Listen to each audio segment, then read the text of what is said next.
काल आपण बघितलं असेल देसाई साहेब जे राज्याचे उद्योग मंत्री होते 7 वर्षासाठी आणि आम्ही देखील महाविकास आघाडी सरकारमध्ये होतो. काल आम्ही एक महत्त्वाचा विषय जो लोकांसमोर आणलेला तो म्हणजे वेदांता आणि फॉक्सकॉन ह्याचा सेमीकंडक्टरचा जो प्लांट आहे तो काल कडे गुजरातला गेला. याची बातमी आपल्याला सगळ्यांनाच धक्कादायक कळली आणि अजून देखील खुलासा ह्या सरकारकडून कुठून आला नाही आहे किंवा ह्या व्यवस्थेकडून कुठून आला नाही आहे की नक्की का असं झालं की जो प्लांट जो मोठा प्रोजेक्ट 1 लाख नोकऱ्या देणारा रोजगार उपलब्ध करून देणारा महाराष्ट्रात हा इतर राज्यामध्ये गेला जो पूर्णपणे आपल्या राज्यात यायला तयार होता. कुठेही खुलासा न होता आरोप सुरू झालेले आहेत, प्रत्यारोप सुरू झालेले आहेत, मग ह्याच्यापेक्षा मोठा प्रोजेक्ट आणून असं करू तसं करू. पण खरं उत्तर अजूनही कुठेही आलेलं नाही. खरं तर आम्हाला अपेक्षित होतं की उत्तर हो एक चांगला ठळकपणे उत्तर येईल आम्हाला, पण ते कुठेही न येता व्हॉट्सॲपवर थोडी इकडून तिकडून व्हॉट्सॲपच्या युनिव्हर्सिटीमधून वेगळ्या काही गोष्टी यायला लागलेल्या.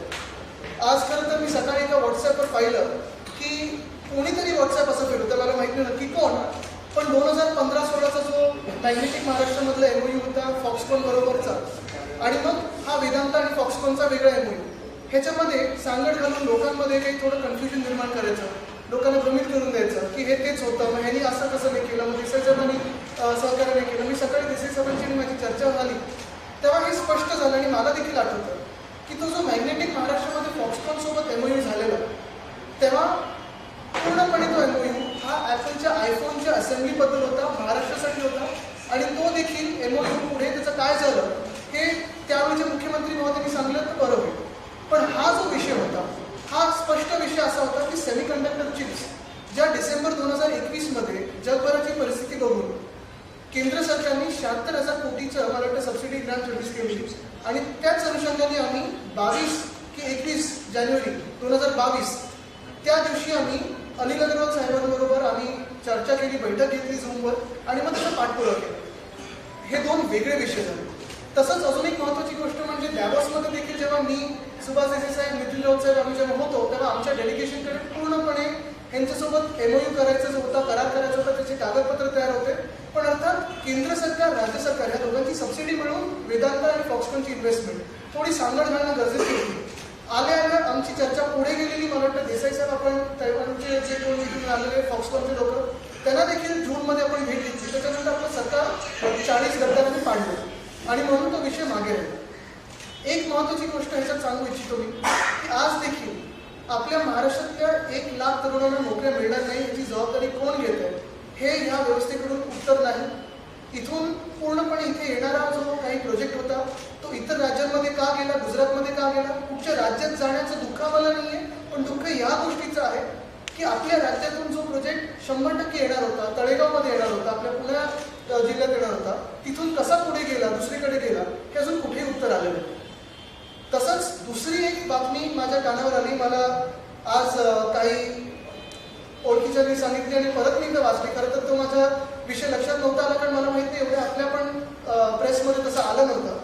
ती बातमी ही आहे, सेंटर आस्क्स हिमाचल, गुजरात आणि Andhra Pradesh to send detail report on bulk drug park. आपल्याला आठवत असेल बल्क ड्रग पार्कसाठी मुख्यमंत्री महोदयांनी देखील केंद्र सरकारला म्हणजे उद्धव साहेबांनी पत्र लिहिलं होतं. त्यावेळी देसाई साहेबांनी तो प्रस्ताव कॅबिनेटमध्ये आणलेला. बल्क ड्रग पार्क देखील आपण आमच्या रायगडमध्ये आणि इतर काही परिसरामध्ये आपण आणणार आहोत. आता बल्क ड्रग पार्कमध्ये हिमाचल प्रदेश आहे, गुजरात आहे आणि आंध्र प्रदेश आहे आणि पहिला गुजरातमध्ये भरूचमध्ये हा बल्क ड्रग पार्क येणार आहे. मागणी ही महाराष्ट्राने पहिली केली आहे. परत एकदा ही बातमी मला सप्टेंबर 2 की 3ची आहे. म्हणजे आत्ताचे ह्या व्यवस्थेतले स्वतःला घोषित करणारे मुख्यमंत्री महोदय घराघरा वेगळ्या वेगळ्या मंडळांना भेटी देत होते, अनेक ठिकाणी फिरत होते. पण कदाचित आत्ताच्या उद्योग मंत्र्यांना पण हा विषय माहिती नसेल किंवा मुख्यमंत्री महोदयांना पण माहिती नसेल विषय की हे देखील मोठा प्रस्ताव जो होता, मोठा प्रोजेक्ट जो होता, महाराष्ट्रासाठी जो उपयोगी होता, महाराष्ट्राचा ज्याच्यावर पहिला हक्क होता तो आपल्या राज्यातून निघून गेलेला आहे. आता हे पूर्णपणे किती खरं आहे किती खोटं आहे हे मला वाटतं उद्योग मंत्र्यांकडून मला उत्तर अपेक्षित आहे. कदाचित ते हे बोलू शकतात की हा विषय आरोग्य खात्याचा आणि मग आरोग्य खाता सांगू शकतात की हाटकिन नावाच्या माणसाला विचार. आता ह्याच्यात मला जायचं नाहीये, पण हे सगळं जे काही चाललेलं आहे हे महाराष्ट्राची खरं तर मान शर्मेने खालती काढण्याचा प्रकार सुरू आहे. कालचा जो प्रस्ताव होता जसं वेदांता आणि फॉक्सकॉन एवढा मोठा प्रोजेक्ट म्हणजे 2 लाख कोटी, खरं तर देसाई साहेब मी आजच एक चॅनलच्या ट्विटरवर बघितलं की सध्याचे जे मुख्यमंत्री आहेत त्यांनी वेदांताचा एकेरी उल्लेख करून की तो वेदांत आलेला आणि 4 लाख कोटीचा प्रस्ताव घेऊन आलेला तो आपल्या महाराष्ट्रातच येणार आहे असं हाऊसमध्ये सांगितलं, फ्लोर ऑफ द हाऊसवर सांगितलं. हे म्हणजे उद्योग जगातील मोठ्या लोकांचं किंवा कंपनीचा एकेरी उल्लेख असेल किंवा 2 लाख कोटीचा प्रस्तावला 4 लाख कोटी म्हणणं आणि तोही हातातून घालवणं, हे नक्की कुठच्या सरकारला शोभणारं आहे हे मला माहिती नाही. खरं तर कुठच्याही दुसऱ्या व्यवस्थेत, कुठच्याही दुसऱ्या सरकारमध्ये मुख्यमंत्री महोदयांनी उद्योग मंत्र्याचा राजीनामा मागितला असता की 2 लाख कोटी आणि 1 लाख रोजगार उपलब्ध करून देणारे जे असे उद्योग आहेत ते 100% आपल्या राज्यात जे येणार आहेत ते तुम्ही असे जाऊ कशी देऊ शकता. दुसरा विषय जो मी आज सांगितलं तो बल्क ड्रग पार्कचा आहे. त्याच्यात थोडी माहिती ती आहे जे मी सांगितलं की महाराष्ट्राचा पहिला हक्क आहे. जो आमचा प्रस्ताव होता तो हाच होता कारण आपण फार्मास्युटिकल आउटपुट जो आहे आपल्या देशातला त्याच्यातून 20% हा महाराष्ट्रातून जातो.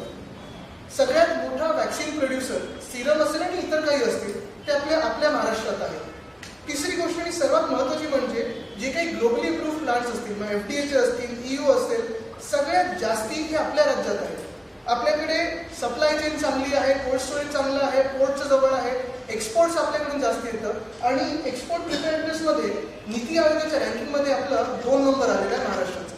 हे एवढं सगळं असताना मग आपण जो प्रस्ताव दिलेला बल्क ड्रग पार्कचा हा देखील आपल्या हातातून निघून जातो. म्हणजे एक आश्चर्याची गोष्ट ही मला वाटायला लागलेली आहे की ज्या ज्या प्रस्तावावर आम्ही पूर्णपणे मेहनत घेतली, काम करत आलो, देसाई साहेब असतील, मी असेल, पूर्ण मंत्रिमंडळ असेल, मुख्यमंत्री महोदय असतील, उपमुख्यमंत्री महोदय असतील, महसूल मंत्री महोदय असतील, सगळ्यांनी मेहनत घेऊन आपल्या महाराष्ट्रात हा खेचून आणण्याचा जो प्रयत्न केला तर हे नवीन जी काही व्यवस्था आहे सरकार मानत नाही कारण ही घटना बाहेर, पण ही व्यवस्थेने बरोबर ते पळवून लावलं. म्हणजे एक प्रकार तुम्ही बघा, खरं तर डॅवॉसला जेव्हा मी, सुभाष देसाई साहेब असतील, नितीन राऊत साहेब असतील, आम्ही जेव्हा गेलेलो तेव्हा आमच्यासोबत 6 वेगळे राज्य होते. आमच्या पॅव्हिलियनच्या बरोबर समोर आपल्या देशाचं पॅव्हिलियन होतं म्हणजे केंद्र सरकारचं होतं आणि आम्ही सगळे एकत्र काम करत होतो. एक सुद्धा इन्व्हेस्टमेंट कुठचीही केंद्र सरकारच्या परवानगीविना येऊ शकत नाही आणि तसंच आम्ही पाठपुरावा नीट करून रितसर परवानगी घेऊन आमचं वेगळं विचारधारेचं जरी सरकार असलं इथे तरी देखील केंद्र सरकारबरोबर नीट जे काही सांगड घालायचे असते ते करून आम्ही 80,000 कोटी त्या 3 दिवसात डॅवॉसमधून इथे आणले महाराष्ट्रात. जर आम्ही शिवसेना, राष्ट्रवादी काँग्रेस असं महाविकास आघाडीचं सरकार केंद्र सरकारबरोबर नीट जे काही बोलणी आहेत ते करून पाठपुरावा करून या सगळ्या गोष्टी महाराष्ट्रासाठी आणू शकतो, मग नक्की ह्या व्यवस्थेचं काय चुकतं आहे की प्रत्येक गोष्ट जी महाराष्ट्रासाठी मोठी आहे, चांगली आहे ती निघून जाते. आणि काल पण मी जो उल्लेख केला तो म्हणजे एअरबसचा. आता एअरबसचा मोठा प्रस्ताव आहे, एअरबसचा मोठा प्रोजेक्ट आहे, तो देखील मला वाटतं पाठपुरावा करणं गरजेचं आहे. मी आपल्याच मार्फत विनंती करीन मुख्यमंत्री महोदयांना की पाठपुरावा लवकरच सुरू करा कारण नवरात्री येणार आहे, मग आपल्याला वेळ नाही मिळणार. गरबा, दांडिया, मंडळ तिथे घराघरा फिरायला लागणार आहे 4 वाजेपर्यंत वगैरे सकाळी. तर हे सगळं सोडून जरा थोडं कामावर लक्ष देणं गरजेचं आहे आणि हीच माझी विनंती आहे. दुसरी एक गोष्ट महत्त्वाची स्पष्टीकरण मला करायचं आहे, थोडा विषय वेगळा तरी देखील. आज परत मी बातमी वाचली की सिंधुदुर्ग सम्राट बाळासाहेब ठाकरे क्लिनिक हे मुंबईत जे सुरू होणार आहे ह्याचं श्रेय ते घेण्याचा प्रयत्न करत आहेत. त्यांनी घ्यावा श्रेय, त्यांनी उद्घाटन करावे, काही प्रॉब्लेम नाही. तरी देखील जनतेला माहिती आहे की हे जे काही क्लिनिक आहे ते उद्धव साहेबांचं स्वप्न होतं आणि ते आमच्या BMCच्या बजेट स्पीचमध्ये होतं. ते आज हे उद्घाटन करायला निघालेले आहेत. ते ठीक आहे, ते जनतेला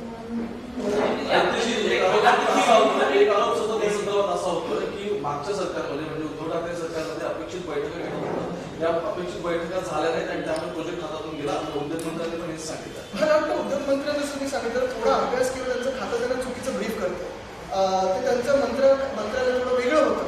त्यांनी देसाई साहेबांचं आणि माझं ट्विटर बघितलं असतं, काम बघितलं असतं तर मला कळलं असतं आणि कदाचित ते तिथे गेले सुद्धा नसते. पण 21 ते 22 जानेवारीची आमची पहिली बैठक होती. त्याच्यानंतर सतत 2-3 बैठका फेब्रुवारी-मार्चमध्ये झाल्या. मेमध्ये डॅवॉसमध्ये आमचं पूर्ण करारपत्र तयार होतं. आम्ही त्यांच्याकडे गेलेलो, भेटलो डॅवॉसमध्ये. नंतर आपण बघितलं असेल देसाई साहेबांची बैठक झाली जूनमध्ये आणि तळेगाव इथे 2 ते 3 वेळा फॉक्सकॉनची टीम असेल, त्यांच्या कन्सल्टंटची टीम असेल, हे सगळी गेली. मला वाटतं स्टिलियरपणे एक आलेलं आहे की तळेगाव कसं बरं आहे. आणि पण जो शिंदे फडणवीस सरकारचे मंत्री असतील किंवा प्रतिनिधी यांचं म्हणणं असं आहे की उद्योगधंदे किंवा गुंतवणूकदारांना आकर्षित करण्यासाठी ज्या सवलती पॅकेज देणं अपेक्षित असतं ते जाहीर करण्यास उशीर झाला. मला वाटतं परत काही वेळा असं असतं ना, काही सरकार किंवा व्यवस्थेचा विषय असा असतो की नुसतं जाहीर करून सोडून द्यावं. दहीहंडीसाठी आम्ही खेळाचा दर्जा देऊ सोडून दिलं, मग ते काही इन्शुरन्स देऊ सोडून दिलं, अशा अनेक गोष्टी त्यांनी जाहीर करून सोडून दिलेल्या आहेत. परवा वाटतं PM किसान योजनेसारखं काहीतरी करणार असं कृषी मंत्री बोललेले आहेत, मग त्याच्यावर कडाजंगी झाली. पण याच्यात D+चा दर्जा जो असतो, ज्या चर्चा असतात त्या आपण ट्विटरवरून बघितलेल्या, आमच्या म्हणजे फोटोज बघितले, पण ह्या चर्चा आम्ही प्रत्येक गोष्टी केली नाहीतर देसाई साहेबांच्या पूर्ण कार्यकिर्दीत आणि खास करून 2020 जून ते आत्ताच्या जूनपर्यंत 2022च्या जूनपर्यंत 6.5 लाख कोटी एवढी गुंतवणूक महाराष्ट्रात आली कशी असते? तुमच्या सरकारने सगळ्यात लुक्रेटिव्ह इन्सेंटिव्ह पॅकेज दिले होते, मात्र आता गुजरातमध्ये जे पॅकेज मिळालेलं आहे या कंपनीला ते तितकंच आहे, त्याच्यापेक्षा जास्त आहे. याबद्दलची काही माहिती मिळालेली आहे का? माझी माहिती की 40,000 करोडचं इन्सेंटिव्ह पॅकेज होतं. मी याबाबतीत सांगू शकतो की आम्ही जेव्हा त्यांच्याशी चर्चा केली होती, जमीन, वीज, पाणी आणि त्यांना देणारी प्रोत्साहन इन्सेंटिव्ह ह्या सगळ्याची एक बेरीज केली तर 38,000 कोटीपर्यंत ती जात होती. ते पॅकेज त्यांना देण्यात आलं, परंतु त्याच्या उपर आम्ही असं सांगितलं की हे 40,000 कोटीपर्यंत आम्ही वाढवतो. त्याच्यावर त्यांची काही ते कमी पडते वगैरे काहीच बोलणं नव्हतं, व्यवस्थित होतं. आता माहिती अशी मिळते की गुजरातचं ॲक्च्युअली पॅकेज हे त्यापेक्षा कमी आहे. एवढं नाही, मला मिळालेली माहिती आहे की 12,000 कोटींनी ते कमी आहे गुजरातचं पॅकेज. तरीसुद्धा गुजरातमध्ये का गेलं तर ह्याचा अर्थ हा निर्णय पूर्णपणे राजकीय आहे. केंद्र सरकारच्या दबावामुळेच फक्त हे झालेलं आहे, बाकी दुसरा कुठलाच अर्थ याच्यात निघत नाही, दुसरा संबंधच येत नाही. आणि याच्याबद्दल आणखी जे काही त्यांनी जो गोंधळ निर्माण करायचा प्रयत्न केला की MOU झालेला असताना कसा गेला, तर MOU 2015मध्ये झाला, तेव्हा मी उद्योगमंत्री होतो, परंतु देवेंद्र फडणवीस हे मुख्यमंत्री होते. आणि त्या MOUमध्ये स्पष्टपणे उल्लेख आहे की ॲपल कंपनीचं आयफोनचे असेंब्ली करण्याचा हा उद्योग फक्त फॉक्सकॉन, एकटी फॉक्सकॉन कंपनी करणार. आणि त्यावेळेला त्यांचे टेरी गाव नावाचे अध्यक्ष हे तैवानहून आले होते आणि त्यांच्या भेटीगाठी वर्ल्ड ट्रेड सेंटरमध्ये कार्यक्रम, त्यानंतर मग अनेक जण नेत्यांच्या बैठका, भेटी असं सगळं झालं होतं. आता जो गेली वर्ष दीड वर्षाची चर्चा चालू आहे तो प्रकल्प पूर्णपणे वेगळा आहे, त्याचं MOU झालेलं नाही. आणि तो प्रकल्प हा सेमी कंडक्टर्स, चिप्स ह्या तयार करण्याचा आणि त्याचबरोबर डिस्प्ले ह्याच्या मॅन्युफॅक्चरिंगचा हा प्रकल्प आहे. हा विषयच वेगळा आहे. आणि ह्या ज्या सगळ्या चर्चा झाल्या होत्या ज्याचा उल्लेख माननीय आदित्य यांनी केला, त्याप्रमाणे जानेवारीमध्ये ही चर्चा सुरू झाली. मेमध्ये आम्ही दावोसला अनिल अगरवाल साहेबांना भेटलो आणि त्यानंतर 24 जून या दिवशी मी दिल्लीला जाऊन फॉक्सकॉनचे अध्यक्ष यंग लिऊ आणि त्यांचे सहकारी विन्सेंट ली ह्या दोघांशी चर्चा केली. त्यामध्ये त्यांनी मनुष्यबळाची जास्त सखोल चौकशी केली आणि त्यानंतर आम्ही त्यांना निमंत्रण दिलं की आपण आता हे एवढं सगळं समाधान झालेलं आहे तर मुंबईत येऊन आमच्याशी MOU करावा, हे आम्ही त्यांना निमंत्रणही दिलं. त्यामुळे पुढचा टप्पा 24 जूनचा नंतरचा त्याची वाट बघत होतो, परंतु आमचं सरकारच राहिलं नाही. त्यामुळे ॲक्टिव्हली काही करावं अशी आमची परिस्थिती नव्हतीच. आता हे जे सगळं झालेलं आहे ह्याच्या पार्श्वभूमीवर एक गोष्ट लक्षात घ्या, तारखा ज्या सांगितल्या मी, 26 जुलै हा दिवस महत्त्वाचा आहे. 26 जुलै या दिवशी फॉक्सकॉन वेदांता समूह याचं एक मोठं शिष्टमंडळ मुंबईत येऊन मुख्यमंत्री एकनाथ शिंदे आणि उपमुख्यमंत्री देवेंद्र फडणवीस यांना भेटलं. या सविस्तर चर्चेनंतर एक चांगलं प्रसिद्धीपत्रक सरकारने अधिकृतपणानं प्रसारित केलेलं आहे. त्याच्या सगळ्या बातम्या माध्यमांवर आलेल्या आहेत, छापून आलेल्या आहेत आणि त्यामध्ये 1,69,000 कोटींची गुंतवणूक महाराष्ट्रात येत आहे. तळेगाव पुणे जिल्ह्यातले आणि नागपूर जिल्ह्यातली बुटीबोरी या ठिकाणी हा प्रकल्प होणार. त्याच्यातून 1 लाख ते 2 लाख एवढी रोजगार निर्मिती होईल असे ढोल बनवण्यात आलेले आहेत त्या पत्रकातून. त्यावेळेला महाविकास आघाडीची काय उणीव झाली, काय कमी पडलं, काय प्रयत्न तोकडे पडले असा कुठेही उल्लेख नाही आहे. आणि त्यांनी फक्त आम्ही हे करतो आहोत अशा प्रकारचे एक ढोल वाजवले. आणि मग जर ते झालं तर त्याच्याला पुष्टी जोडलेली आहे की ह्या प्रकल्पाला केंद्र सरकारचं सहकार्य मिळत आहे. मग हे सहकार्य गेलं कुठे? हेच का ते सहकार्य? केंद्र सरकारचा हाच का आशीर्वाद की ते गुजरातचा सगळा प्रकल्प जाणं? किंवा हे जे काही आता जे बोललं जात आहे ते कातडी बचाव करण्यासाठी हे प्रयत्न होत आहेत, परंतु लोकांना कळून चुकले. आम्हाला याच्यामध्ये खंत एवढीच आहे की महाराष्ट्रातल्या युवक युवतींना एवढ्या मोठ्या संख्येने रोजगार मिळणार होते आणि रोजगार निर्मितीला त्याचबरोबर उद्योगाला मोठी चालना मिळणार होती. तो प्रकल्प फार चांगला प्रकल्प, इतके सगळे प्रयत्न करूनही अगदी शेवटच्या टप्प्यात असताना हा निघून गेलेला आहे. आणि दुसरी धक्कादायक गोष्ट जी माननीय अध्यक्षांनी आताच सांगितली की बलप्रद पाक ह्याच्याबद्दल केंद्र सरकारने सगळी माहिती आपल्याकडून मागवली आणि महाराष्ट्राची सगळी परिस्थिती बरोबर आहे अशा प्रकारचं त्यांच्याकडून उत्तरी आलं असताना आता तोही प्रकल्प गुजरातकडे गेलेले. आंध्र प्रदेश, हिमाचल प्रदेश आणि तिसरं राज्य गुजरात, त्याच्यातही महाराष्ट्राच्या तोंडाला पानं पुसली गेलेली आहे. मला आता भीती अशी वाटते की पुढच्या काळामध्ये असेच जर प्रकल्प जात राहिले तर हे जे सरकार आहे, नेबळट सरकार, हे मान घालून सगळं सहन करत राहील. त्यांची तिथे बोलण्याची हिंमत सुद्धा होणार नाही. हे अजूनही माझं तर त्यांना आवाहन आहे किंवा आव्हान आहे म्हणा की हा प्रकल्प महाराष्ट्रात येणं हे न्याय्य होईल आणि त्यासाठी त्यांनी प्रयत्न जरूर करावा. आमच्याकडून त्यासाठी जर कोणती काही मदत पाहिजे असेल तर ह्या विषयाला महाराष्ट्राच्या उद्योग वाढीसाठी आमचा सदैव पाठिंबाच असेल. दोनच गोष्टी महत्वाच्या आहेत. एक, जसं मी सांगितलं, कालच्या अजून प्रश्नाला उत्तर कुठूनही आलेलं नाही. आणि दुसरं म्हणजे बलप्रद पाक देखील आपल्या हातातून निघून गेलेला आहे. हे उद्योग मंत्री महोदयांना माहिती आहे का आणि त्याच्यावर त्यांची काय प्रतिक्रिया आहे? मला वाटतं हे आपण विचारायला पाहिजे. काल जे मी बोललो ते परत बोलीन. बाजीगर मध्ये डायलॉग काय, जीत के हारने वाले को हार के जीतने वाले को बाजीगर कहते, पण इथे काय, जीत के हारने वाले को खोके सरकार कहते. बलप्रद पाकमध्ये मला वाटतं राज्य सरकारची जी इन्व्हेस्टमेंट होती ती 3,500 कोटीची होती, तशीच केंद्र सरकारची येणार होती. आणि साधारणपणे जर आपण बघितलं तर सगळ्या पॉलिसी इन्सेंटिव्ह वगैरे बघून मोठा हा प्रोजेक्ट आहे.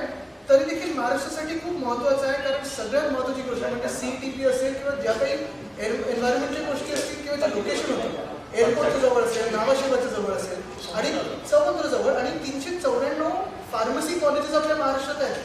म्हणजे location wise, technicality wise, talent pool wise महाराष्ट्राला कुठचाही राज्याच्या बीट करू नाही शकत.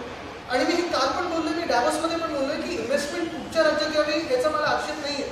महाराष्ट्राच्या किंवा देशाच्या प्रत्येक कानाकोपऱ्यात इन्व्हेस्टमेंट आली पाहिजे. महत्त्वाचं आहे की प्रत्येक ठिकाणी तिकडच्या स्थानिक भूमिपुत्रांना, बेरोजगारांना रोजगार उपलब्ध झाला पाहिजे. तरी जेव्हा महाराष्ट्रासारखं राज्य असेल, आपण आपले मेरिटवर पुढे आणण्याचा प्रयत्न करतो.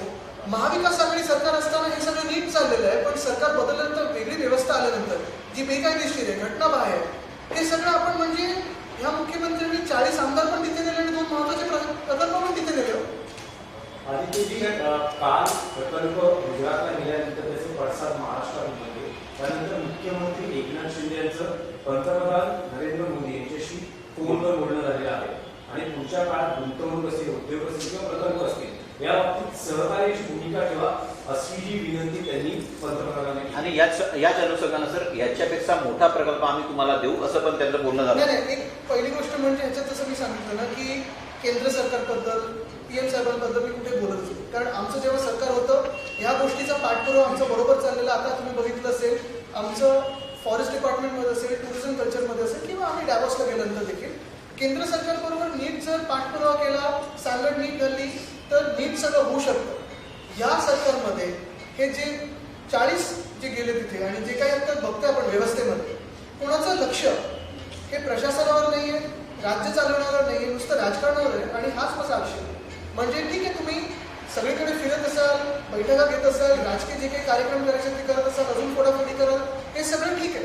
पण हे सगळं होत असताना तरुण मुलामुलींचे जे 1 लाख काल रोजगार आपल्या महाराष्ट्रातून निघून गेलेले, या बलप्रद पाकमधून तेवढेच मला वाटतं 70,000-80,000 रोजगार ते जे निघून गेलेले आहेत, त्याला उत्तर कोण देणार आणि जबाबदार कोण आहे? कारण आमचं सरकार जर असतं तर आम्ही केंद्र सरकारशी पाठपुरावा करून हे प्रोजेक्ट्स आणले असते.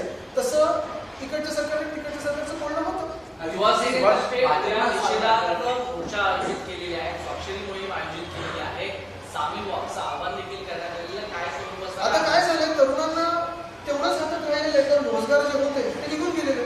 आणि म्हणून युवा सेनेतर्फे असे वाटतं इतर अनेक विद्यार्थी संघटना आहेत, अजूनही महाराष्ट्रातले तरुण शांत आहेत, पण त्या पेशन्स गोष्टीचा अंत पाहू नका. असे रोजगार जर आपल्या महाराष्ट्रातून निघून जायला लागले तर आपल्या खोट्या आश्वासनावर कोणीच विश्वास ठेवणार नाही. जसं आमच्यासोबत तुम्ही गद्दारी केले तसंच महाराष्ट्राच्या तरुणांबरोबर तुम्ही गद्दारी केली हे लोकांसमोर येईल. आपण एक उल्लेख केला मुख्यमंत्र्यांनी राजीनामा दिला. आपने बात की बात चर्चा प्रसार होत आहे त्यावेळेस नाणार असेल किंवा बारसू या दोन प्रोजेक्टची चर्चा सुरू झाली की तिथेही विरोध झाला, तिथेही रोजगार निर्मिती होणार होती. मग त्याचं काय? तिथे मी रत्नागिरीत गेल्यानंतर बोलेल, पण तिथे पण आपलं मत स्पष्ट आहे की स्थानिकांना विचारा आणि जे काही त्यांना मान्य असेल ते करणं गरजेचं आहे. जसं आता इथे पण तळेगावमध्ये MIDCचा प्लॉट होता, तिथे कोणाचा विरोध नव्हता म्हणून आपण बल्क ग्रोथ पार्क तसंच होतं की तिथे कोणाचा विरोध नव्हता. CETP प्लांट वगैरे सगळं होतं. पर्यावरणाची पूर्ण आपण काळजी घ्यायची स्थिती घेतलेली आणि ते पुढे आणत होतो. म्हणजे जे जिथे महाराष्ट्राला नको असतील किंवा महाराष्ट्राला जे काही थोडे दुखवणारे प्रस्ताव असतील ते हट्टाने पुढे आणायचे, पण महाराष्ट्राला हवेत हक्काचे प्रस्ताव आहेत ते इथून पळवून द्यायचे. हेच हे सरकारचं धोरण आहे का? आणि म्हणून नाणार आणि बारसूबद्दल देखील आमचं मत स्पष्ट आहे की स्थानिकांना जे मान्य असेल त्याच्या भूमिपुत्रांना त्यांच्यासोबत आम्ही उभे आपने सीधा आरोप लगाया कि केंद्र सरकार, सुभाष जी आपने कहा कि केंद्र सरकार के दबाव के तहत वो प्रोजेक्ट जो है वो गुजरात चला गया है और बल्क ड्रग पार्क के बारे में भी आपने बात कही है. तो 26 जुलाई तक क्या ये महाराष्ट्र के साथ था प्रोजेक्ट और 26 जुलाई के बाद चला गया? जरा हिंदी में दोहराइए. ठीक है. हाँ. मैं ये जो हम बात कर रहे थे बल्क ड्रग का कि कल अगर आप देखें तो वेदांत और फॉक्सकॉन का जो प्रोजेक्ट है, कल हमें ये पता चला कि वो कल हमारे हाथों से निकल गया. महाराष्ट्र में पूरी उनकी तैयारी थी आने की. पुणे के जिले में पूरा उनका फिक्स हुआ था आना. ठीक है, जो भी उनकी बात है केंद्र सरकार से हो, गुजरात सरकार से हो, अच्छी निगोसिएशन हुई होगी शायद गुजरात से, उधर चले गए, उसका दुख नहीं. दुख इसी बात का है कि जो प्रोजेक्ट हम महाराष्ट्र में लाने वाले थे, हमारे निगोसिएशन चल रहे थे सरकार से वेदांता और फॉक्सकॉन के साथ, वो कहीं ना कहीं वहाँ उन्होंने देखा नहीं इस सरकार ने ये जो व्यवस्था है इन्होंने, और ये प्रोजेक्ट हाथों से निकल गया.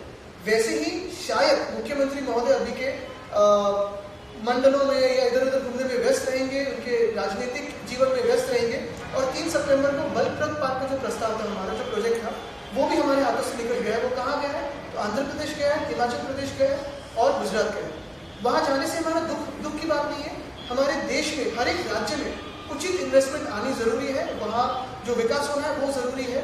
उधर के जो भूमिपुत्र हैं उनको भी रोजगार उपलब्ध होना ये भी बहुत जरूरी है. लेकिन बात यही है, दुख इसी बात का है कि जो प्रोजेक्ट महाराष्ट्र में आने चाहते थे, जिसपे महाराष्ट्र का पूरा अधिकार था, हक बनता था पूरे मेरिट पे, वो प्रोजेक्ट हमारे हाथों से चले जा रहे हैं. जो प्रोजेक्ट महाविकास आघाड़ी सरकार के दौरान आना चाहते थे, वो आज हम देख रहे हैं कि हम महाराष्ट्र में आना नहीं चाहते ऐसे कह रहे हैं.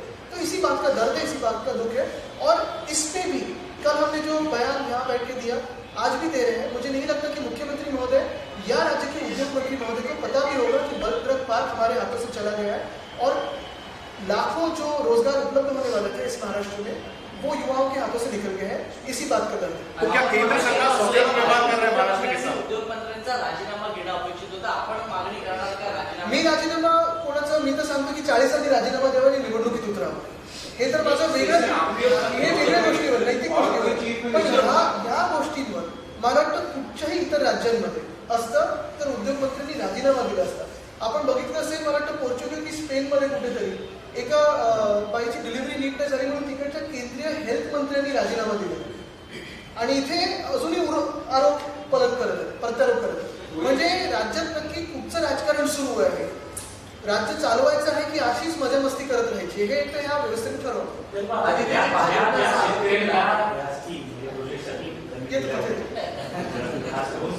तळेगावमध्ये बॉक्स वगैरे नाही येत. त्या शेतकऱ्यांनी आता आंदोलन करण्याचा इशारा केलेला आहे. कारण हा प्रकल्प आमच्यासाठी खूप गरजेचा होता आणि इतर भूमिकांसाठी नक्कीच आपण बघितलं असेल, जसं आता देसाई साहेबांनी गेल्या 7 वर्षात जेवढी इथे इन्व्हेस्टमेंट आणली, उद्योगमंत्री म्हणून त्यांचं क्रेडिट आहे. तसंच तत्कालीन मुख्यमंत्र्यांना आम्ही क्रेडिट देतो.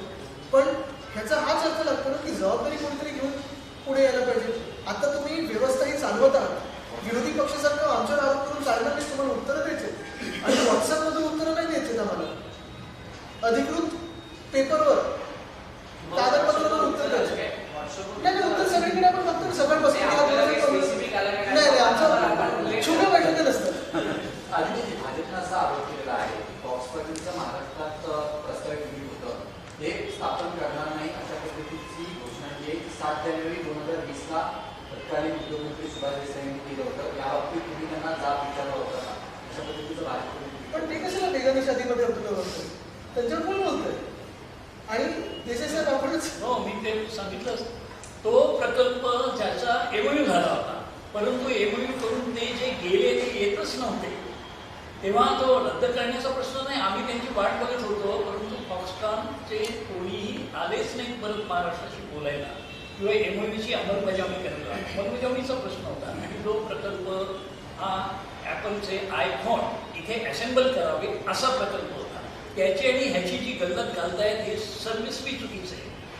हा जो प्रकल्प आहे हा चिप्सचा म्हणजे सेमीकंडक्टर्स आणि डिस्प्ले ह्याचा मॅन्युफॅक्चरिंगचा प्रकल्प आहे आणि ह्याच्यामध्ये वेदांत ग्रुप आणि फॉक्सकॉन असे 2 भागीदार आहेत. त्याच्यानंतर तिथे 2015चा ते एमओयू होता. ही तर आत्ताची सगळ्या चर्चा चालू होत्या. जानेवारीत झालेली बैठक, त्यानंतर अनेक झालेल्या चर्चा, मग दावोस इथे झालेली मे महिन्यातली 2022ची बैठक, 2022 जूनमध्ये माझी दिल्लीत झालेली बैठक, हे तर सगळं आतापर्यंत हे सगळं चालू होतं. हा लाईव्ह प्रोजेक्ट असताना हा गेला हे मोठं धक्कादायक आहे. आणि त्याच्या पाठोपाठ बल्क ट्रक पार्क केलेले आहे. अजून काय काय जाईल माहिती नाही. आणि मुख्य गोष्ट म्हणजे जेवढे रोजगार आपल्याकडे उपलब्ध होणार होते त्याचं काय झालं? म्हणजे आमच्या इकडच्या मुलामुलींनी नुसतं डिग्र्या घ्यायच्या आणि असं घरी बसायचं का? हा एक मोठा प्रश्न राहतो. आदित्यजी, PPSC मैदानावर म्हणजे त्याच्यासाठी परवानगी मागितली गेली आहे तुमच्या शिवसेनेकडून. नाही, मी आज परत जसं काल सांगितलं की हे राजकीय प्रश्न आणि हे राजकीय प्रश्न आपल्या मार्गाने पुढे निघत असतात, त्याचा तोडगा निघत असतो. माझ्या राज्यासाठी आज कुठे ना कुठेतरी तरुण, एक 32 वर्षाचा तरुण म्हणून मला वाटतं की 2 मोठे प्रोजेक्ट जे आपल्या राज्यात येणार होते, लाखो नोकऱ्या उपलब्ध करून देणार होते, ह्याची सरकारला काडीमात्र चिंता देखील नाही आहे. हे बघून मला धक्का बसतं. म्हणजे मला हेच अपेक्षित होतं काल कुठेतरी मुख्यमंत्री महोदय काहीतरी स्टेटमेंट करतील, पण तिथे कुठे स्टेटमेंट आलं नाही. ह्याची माहिती खरी आहे ती लोकांसमोर आणली, तसं झालं नाही. बल्क ट्रक पार्क आपल्या हातातून विसरून गेलेला आहे, त्याच्याबद्दल दिलगिरी तरी व्यक्त करतील, तसं कुठेही झालं नाही. म्हणजे तरुणांनी नुसतं अभ्यास करायचा, डिग्र्या घ्यायच्या आणि घरी बसायचं. आता महाराष्ट्राचे चित्र असं दिसतंय, कारण हे जे काही राजकारण आहे हे खोके सरकार, जसं मी सांगितलं काल, स्वतःसाठी खोके आणि महाराष्ट्राला धोके. आज दुसरा धोका दिसतो आम्हाला.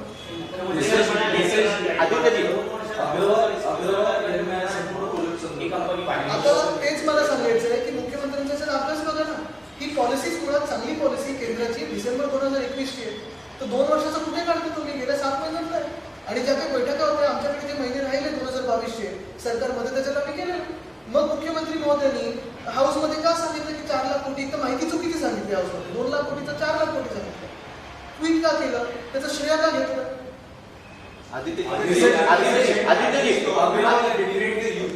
Sorry? You have said that this government has betrayed the youth. I have, and it has betrayed its own ethic of Maharashtra of working hard and bringing investment into Maharashtra. Maharashtra has always been the financial capital of India, and like I've said before, I have no pain about investment going across the country. It has to go in every state because this country has to develop.